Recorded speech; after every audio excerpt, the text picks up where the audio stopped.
تو یقین کیجئے کہ یہ ایک قسم کی آیت مقناطیس کا کام کرے گی۔ کیسے مقناطیس کا کام کرے گی؟ ایسے ہی جیسے درود شریف بھی کام کرتا ہے۔ نبی کریم صلی اللہ علیہ وسلم کے نزدیک ہونے کا طریقہ وہ یہ ہے کہ آپ پہ کثرت سے درود پڑھا جائے، اور یہ جو آیت ہے جو کہ آپ کو بتائی جا رہی ہے۔ ناظرین، آیت آپ کو بتاتا ہوں، یہ سورہ توبہ کی آخری 2 آیات ہیں، ان کا ورد کرنا ہے۔ آئیے میں آپ کو کچھ ان کا مفہوم بتاؤں، ترجمے کے ساتھ مفہوم بتاؤں۔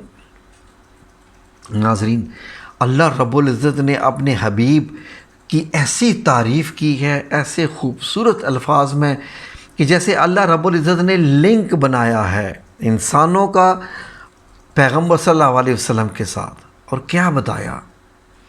سب سے پہلے یہ دیکھیے کہ لوگوں، یعنی اللہ رب العزت تمام لوگوں سے کہہ رہے ہیں، لوگوں تمہارے پاس تم ہی میں سے ایک پیغمبر آئے ہیں، تمہاری تکلیف ان کو گراں معلوم ہوتی ہے، اور تمہاری بھلائی کے یہ خواہش مند ہیں، اور مومنوں پر نہایت شفقت کرنے والے ہیں اور مہربان ہیں۔ دیکھیے جیسے اللہ رب العزت نبی کریم صلی اللہ علیہ وسلم کا لنک ہم سے کیسے بنا رہے ہیں کہ تم ہی میں سے ایک انسان، تم ہی میں سے ایک بندہ۔ اب یہ علیحدہ بحث ہے کہ نبی کریم صلی اللہ علیہ وسلم بشر ہیں، نور ہیں، اس سے ٹوٹل ہٹ کر ہے۔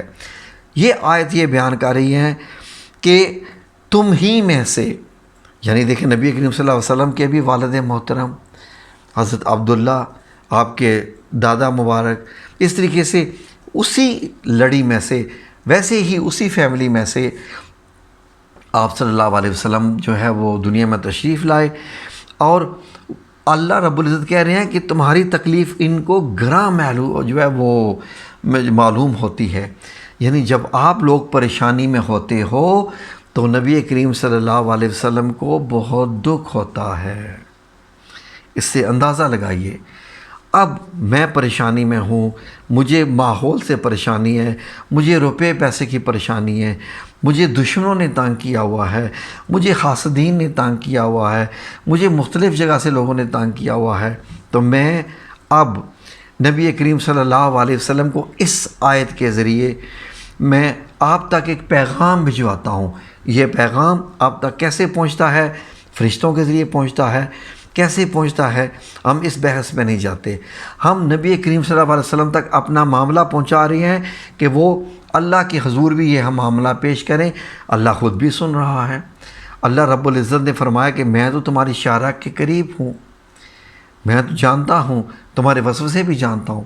تو آئیے نا ہم نبی کریم صلی اللہ علیہ وآلہ وسلم کے ذریعے ان کو یہ آیت کا جب ہم ورد کرتے ہیں تو نبی کریم صلی اللہ علیہ وسلم تک یہ لنک پہنچتا ہے، ہماری محبت، ہمارا تعلق اور مضبوط ہوتا ہے۔ ویسے تو ہماری خوش قسمتی کتنی ہے کہ ہم جو ہے وہ آپ صلی اللہ علیہ وسلم کی امت سے ہیں، اور آگے اللہ رب العزت فرماتے ہیں تمہاری بھلائی کے یہ خواہش مند ہیں۔ یعنی نبی کریم صلی اللہ علیہ وسلم چاہتے ہیں کہ ہمارا بھلا ہو، دنیا میں بھی آخرت میں بھی آپ بھلا ہی بھلا چاہتے ہیں۔ آپ صلی اللہ علیہ وسلم نے کس سے کبھی انتقام لیا؟ کیا حضرت حمزہ رضی اللہ عنہ سے؟ کیا جو ہے ان کے جنہوں نے وحشی نے حضرت حمزہ رضی اللہ عنہ کو جو شہید کیا، اتنے طریقے سے کیا انتقام لیا؟ حضرت حمزہ رضی اللہ تعالیٰ عنہ کے قاتلوں سے نہیں لیا۔ ہندہ نے کلیجہ حضرت حمزہ جو ہے وہ رضی اللہ عنہ کا چبایا کچا، ان سے انتقام لیا۔ حضرت ابو سفیان رضی اللہ عنہ ایمان لائے ہیں، ان سے لیا؟ نہیں لیا۔ کس سے لیا؟ کسی سے بھی تو نہیں لیا، سب کو معاف کیا۔ بھلائی کے خواہش مند ہیں اور مومنوں پر نہایت شفقت کرنے والے اور مہربان ہیں۔ کیا خوبصورت تعریف ہو رہی ہے، یقین کیجئے ناظرین۔ اس آیت کا ورد میں بھی آپ کو بتانے جا رہا ہوں کہ کتنی بار کرنا ہے۔ اور پھر آگے کی آیت سنیے، پھر اگر یہ لوگ پھر جائیں اور نہ مانیں تو کہہ دو کہ اللہ مجھے کفایت کرتا ہے، اس کے سوا کوئی معبود نہیں، اسی پر میرا بھروسہ ہے اور وہی عرش عظیم کا مالک ہے۔ دیکھیے نبی کریم صلی اللہ علیہ وسلم کے بعد اللہ رب العزت نے اپنا بھی بتایا کہ اگر یہ نہ کہا مانے نبی آپ کا تو پھر چھوڑ دو، میرے ساتھ ان کا جو معاملہ ہے میں خود دیکھ لوں گا، کیونکہ میں ہی کافی ہوں۔ ویسے جیسے میں نے ایک آیت کا آپ کو ورد بتایا تھا، حسبنا اللہ و نعم الوکیل، یہاں بھی ایک خاص آیت ہے، یہاں پر ایک خاص آیت ہے، حسبی اللہ یہاں پر ذکر آتا ہے۔ اسکرین پہ لکھی ہوئی آپ کو آیات مل رہی ہیں، تو ان سے آپ اندازہ لگائیے کہ آپ ایک کیسا لنک بن رہا ہے۔ نبی کریم صلی اللہ علیہ وسلم سے محبت پیدا ہو رہی ہے، آپ صلی اللہ علیہ وسلم کی تعریف جیسے اللہ نے کی ہے آپ بھی اس ورد کے ذریعے کر رہے ہیں، اور اس کے بعد نبی کریم صلی اللہ علیہ وسلم سے جب محبت بڑھ گئی تو آپ سے محبت بڑھی تو اللہ بھی ہم سے محبت کرنے لگے گا۔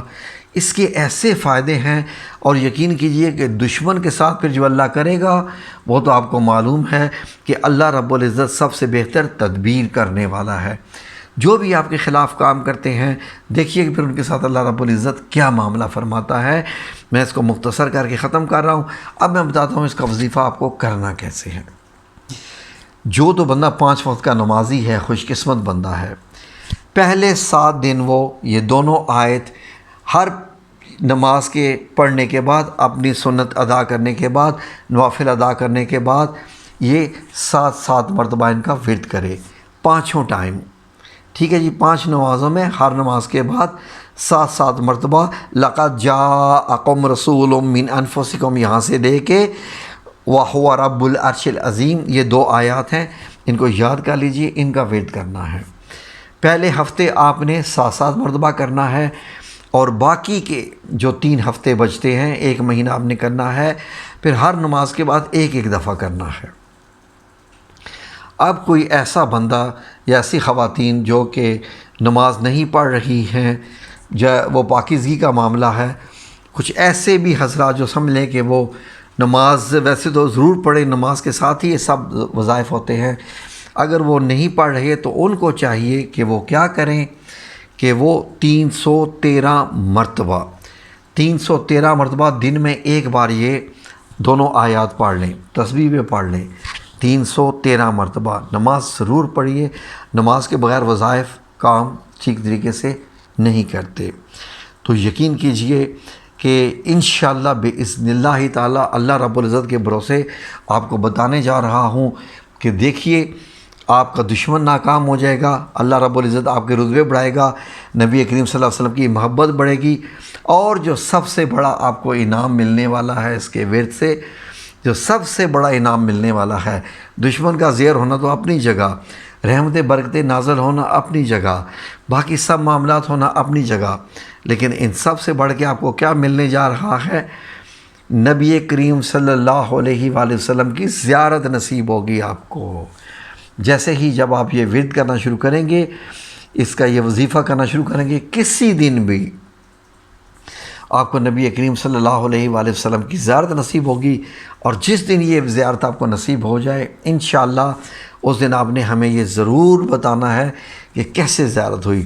اور یاد رکھیے گا کہ وظیفہ کرنے سے پہلے اور بعد میں 11 مرتبہ درود شریف پڑھنا لازمی ہے، ٹھیک ہے، یہ اس کا حصہ ہے، اس وظیفے کا اول آخر 11 مرتبہ درود شریف، ٹھیک ہے جی۔